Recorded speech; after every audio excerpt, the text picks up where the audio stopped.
Yeah, most definitely, man. Really started, fifth, sixth grade. Brother actually, he was the baller. He was the first one balling in the family, and Yep. he was the real deal out there. He showed me everything that I know to this day, and D, he was that dude, and I wanted to be like him. So, fifth grade, I wanted to do football. So did Pee Wee for Who was your fifth and sixth grade. Tyler Hendricks, dad Terry Hendricks. He was my, coach. Yeah, so I played on the Mansfield Cheetahs. Yeah, I was pretty straight back in the day. I played receiver, corner. I scored some touchdowns. Ran some kick returns back, punt returns back. So Yep. I did everything like that. 81 was my number back then. I loved Good number. I loved T.O. And then when I got older, it was 21. I loved Dion. I loved Prime. Everybody called me Primetime Pip. So 21, that was a number. And 21. I mean, 21 will always go hard. oh yeah, legendary. Cornerback. You gotta have that swag. Yep. Prime represented all that. And Shout out Prime. yeah, shout out to Prime for real. Jackson State doing their thing. Yo, they are. Bro, they're nasty. Oh yeah. He's putting the HBCUs on, man. I love the way the game's going right now. I am too, bro. Yeah, I am too. most definitely. Yeah, so did that 56th grade, ball or whatever. Then I thought I was a hooper, so I was scared to play football. When I got to high school, whatever, and I was just hooping. That's all I really did. Did that, ran track. I was always fast growing up.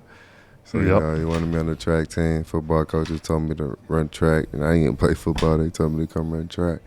So, they used my speed. And I did that. I was fast, I always placing or whatever. And, then junior year in high school, I just got tired of basketball, I played it for so long, and It's a different style of grind. I'd say. yeah, it is, and hate running the suicide runs.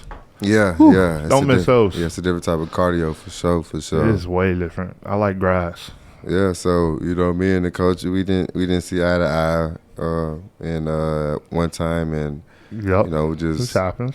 put it to the side, and I quit the team or whatever, and I went to the football. I went to the football field house, talked to Coach Hume, and he thought I was joking. And he was like, "Man, are you serious? He's like, you about to play football? Like, you ain't scared?" I was like, "No, sir." He's like, "Man, it's a joke. Like, I'm about to call a basketball coach and see." Was this on the same it's day? true. Yeah. Same day. No way. Yeah, later on in the afternoon. So you said the basketball, all right, I'm out, and Yeah. then you walk straight to football. Turn my bag in. That's how it happened? No. It didn't happen like that. This is what happened. I turned my bag in. Had to talk to him. Told him I quit or whatever. Yeah. And I went to my car or whatever in the parking lot. Man, I started crying. I was mad. Like, man, what am I gonna do? Like, man, call my mom or whatever. Yeah. Started praying or whatever. And then I was like, man, I want to play football, because I always told my parents, my mom, my family, like, I'm gonna play football again my senior year. Everybody thought I was lying. Nobody really believed me. So then, this is my junior year right here. So I had one more year of high school. Yep. And right then and right there, I quit the basketball team, and I told my mom, like, hey, I'm about to go start playing football. And my mom said, man, go do it. Go talk to him, whatever. And after school was out, I went down to the field house, talked to Coach Hume, and he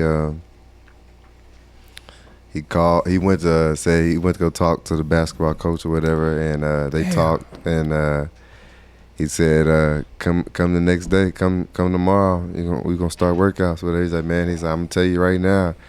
He said, man, this ain't basketball, so we do contact. Yo, yeah. He's like, we work hard down here. He's like, man, I had your brother. He was a great athlete. He was a great player for me. He was like, I expect the same out of you. He's like, but he said we're gonna teach you the game. He said nothing's gonna be handed to you, nothing's gonna be given to you. So you gotta get it. So you gotta earn it. He said we already have our guys, so we're loyal here. Like, so he's like, if you come here and do your thing, so you'll play for me. Right. So, you know, he wasn't even talking about going to play college or league or anything like that. It was that just them believing that you that wanted wasn't even in them. my head. Right. I just right then and right there, I want to play football right now. And man, it was a Nike football training camp combine. Like 3 weeks later. That's how crazy. That's how life works. You know, everything happened for a reason. I remember those, bro. Those were lit. Spark, those are Spark huge. combine. So yeah, Spark. they came to Dallas, Spark. whatever. You know, top athletes in the area, or whatever. Everybody who wanted to go to that camp, you know, they could go. Everyone. It was like it was big. It was big. You know, the tour went around the whole country or whatever. And you know, Dallas, we always have top athletes. And went there. Never played high school football at all. I went there. And I stole the show, man. I ran a 4.4. I had the fastest 40 there. Had one of the top fastest 40s in the country that year. You know, I started getting recruited immediately. Arizona State, Texas A&M, all these big schools, man. They just started recruiting me out of nowhere. And I'm on the radar. And the next day was the opening, and that was at TCU. And this the top 50 football players in the Dallas area were invited to this, invite only. And I got invited just because I had a big day at the camp, and I had all these reporters talking to me, all these coaches, all these recruiters talking to me. They're like, man, like, why haven't you been playing? Like, where have you been? Like, man, I thought I was a hooper. Like, man, you about to get on the scene. You know what I'm saying? You about to blow up. Like, this is crazy. Like, you 6 foot, you know, running 4.4. Like, this is crazy. Was this before you had started full time with the football team? Yeah, before you played a game, yeah, this right? before even spring ball had started. Like, I literally had quit the basketball team 3 weeks before I went to the Nike football combine, and you know, I stole the show, and that's when I started getting on the recruiting trail. Started going on all these camps, these unofficial visits and stuff, and all these coaches and stuff. They were telling me like, hey, we aren't gonna offer you until we see you play a few games. We want to see what you really are like. Like you look like Tarzan, but we want to see if you don't play like Jane. You know, basically they saying I passed the eye test, but they want to see if I'm gonna go out there and be physical, like what a corner is supposed to be with my size. You know, so you know I had to go out there and get it. And you know I was grinding every day. I always had a strong work ethic, and you know I sacrificed everything to go and get it. And you know Arizona State is crazy. They gave me an offer, bro, and new staff. I went to a visit down there that summer, and it was crazy. This is Sun Devils, right? Yeah, it was the Sun Devils. Went to Tempe that summer with my parents. We drove down there about 16, 17 hours. It was dope. We did my visit. It was crazy.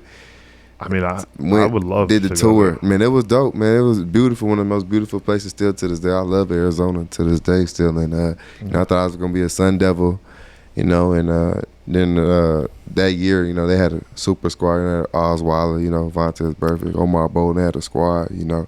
And after that, Coach Erickson and the staff, they got fired within the first few games of the season. The new staff, you know, they was like, man, who is this guy? He hasn't been playing football, and you know, took my scholarship away. So I had 0 offers by the end of the year, and I was waiting, man, and Monroe came around.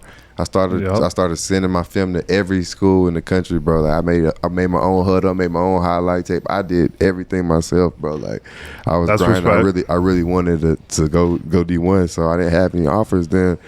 And I went to go do all that, and nobody would hit me back really. And Monroe, I sent my film to Monroe, whatever, and they got it. And they hit me up, and they gave me an offer the next day or whatever. And this was my mom's birthday. They gave me an offer. And love that. Yeah. Good, great birthday present. Man, crazy. December 9th, 2011. It's crazy. I'll never forget that day. They gave me an offer, whatever. Then boom, 2 hours later that same day, University of New Mexico gave me an offer. So the same night I had 2 offers. So I'm like, man, this is crazy. Like my heart, everything. Bro, thank dropped. God, everything changed. Yeah, facts. Yeah. Like I was like, man, I'll call my mom, my dad, my brother. This girl, like, man, I just got an offer, man. It's crazy, this and that. So then, man, went to my visits, whatever. Ended up choosing Monroe, and that was all she wrote, man. Went to Monroe, played there, started there for 3 years, and then transferred to Oklahoma State, and shoot, did my thing there, man, and went undrafted. Played in the league for 4 years. Got an injury, got hurt, and now I'm done playing. It's a and violent now game. we're here. Yeah, now we're here. Well, brother, I know it was a journey that defied the odds.